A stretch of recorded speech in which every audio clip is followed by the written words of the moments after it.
नमस्कार।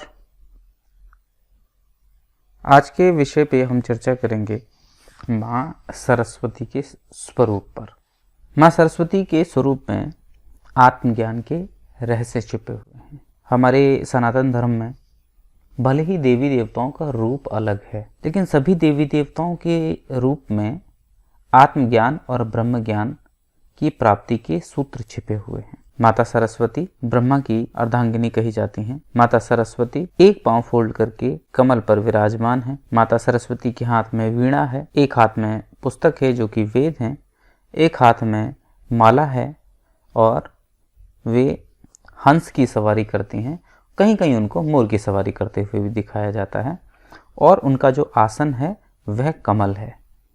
ये उनके साथ प्रतीक जुड़े हुए हैं। जैसा कि आपको पता है कि चतुर्मुखी ब्रह्मा सृष्टि के रचयिता हैं। भगवान ब्रह्मा सृजन के देवता हैं और सृजन के लिए ज्ञान की आवश्यकता होती है, तो इसलिए माता सरस्वती ज्ञान की देवी हैं। माता सरस्वती सदैव एक कमल पर बैठी हुई दिखाई जाती हैं।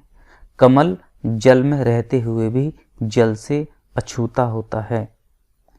ठीक इसी तरह जब योगी का चित्त संसार में रहते हुए भी संसार से अछूता हो जाए, संसार बाहर हो, संसार भीतर ना हो, तो वह कमलवत हो जाता है। कमल का अर्थ है निर्लेपता। कमल कीचड़ में तो रहता है लेकिन कीचड़ कमल में नहीं रहता है। ऐसे ही योगी संसार में तो रहता है लेकिन संसार योगी के अंदर नहीं वास करता है। तो जब योगी, यति, महात्मा, अगर हम इनके रहस्यों को समझें तो उनका जो चित्त है वह कमल की तरह होता है। तो जब एक मनुष्य का मन कमल की तरह संसार से निर्लेप हो जाता है, संसार में रहते हुए भी संसार से अलग होता है, तब वह विद्या के वास का, ज्ञान की उत्पत्ति का एक वास्तविक स्थान बनता है। तो माता का कमल पर आसन बनाना हमारी चित्त की निर्मलता और निर्लेपता का प्रतीक है। माता सरस्वती के एक हाथ में माला रहती है। माला से हम मंत्र जप करते हैं और मंत्र का जो परिभाषा है, मननात् त्रायते इति मंत्रम, जिसका मनन करने से मुक्ति हो वह मंत्र है।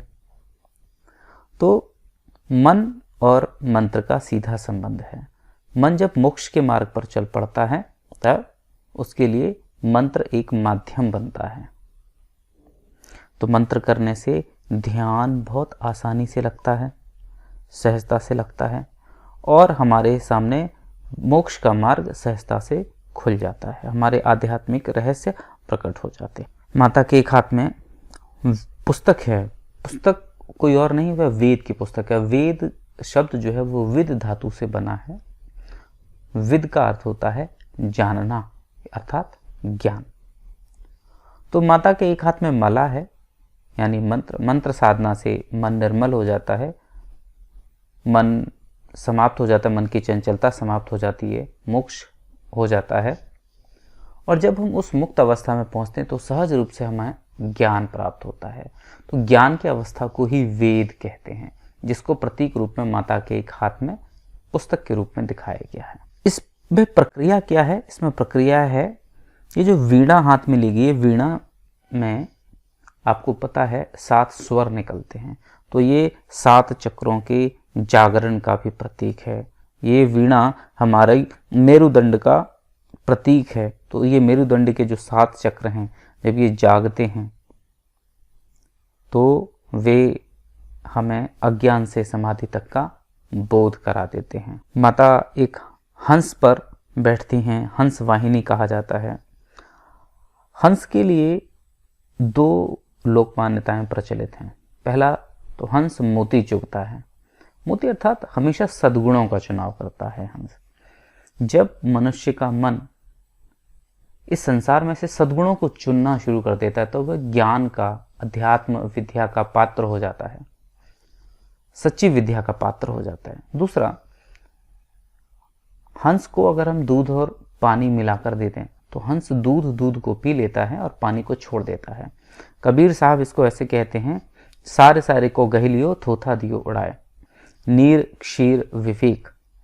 तो हंस जो है विवेक शक्ति का प्रतीक है। जब मनुष्य सही और गलत के बोध में से सही को चुन लेता है और गलत को छोड़ देता है तो वह दैवीय कृपा का अधिकारी हो जाता है। माता अनायास ही आकर ऐसे बुद्धिमान मनुष्य पर कृपा करते हैं। तो हंस पवित्र आचरण और विवेकशीलता का प्रतीक है। माता सरस्वती सफेद वस्त्र पहनती हैं, श्वेत वस्त्र पहनती हैं। श्वेत वस्त्र सतोगुण प्रधान जीवन का प्रतीक है कि जब हमारा जीवन और चित्त सतोगुण से भर जाता है तो अनायास ही हम विद्या के और माँ सरस्वती की कृपा के अधिकारी बनते हैं, हम ब्रह्म विद्या के अधिकारी बनते हैं, हमें सांसारिक प्रगति भी मिलती है और हमें आध्यात्मिक प्रगति भी मिलती है। आशा है कि आपको हमारे देवी देवताओं के आध्यात्मिक रहस्य को, मूर्ति पूजा के पीछे छिपे हुए एक दार्शनिक और वैज्ञानिक पक्ष को समझने में सहायता मिली होगी। धन्यवाद। नमस्ते। वंदे मातरम।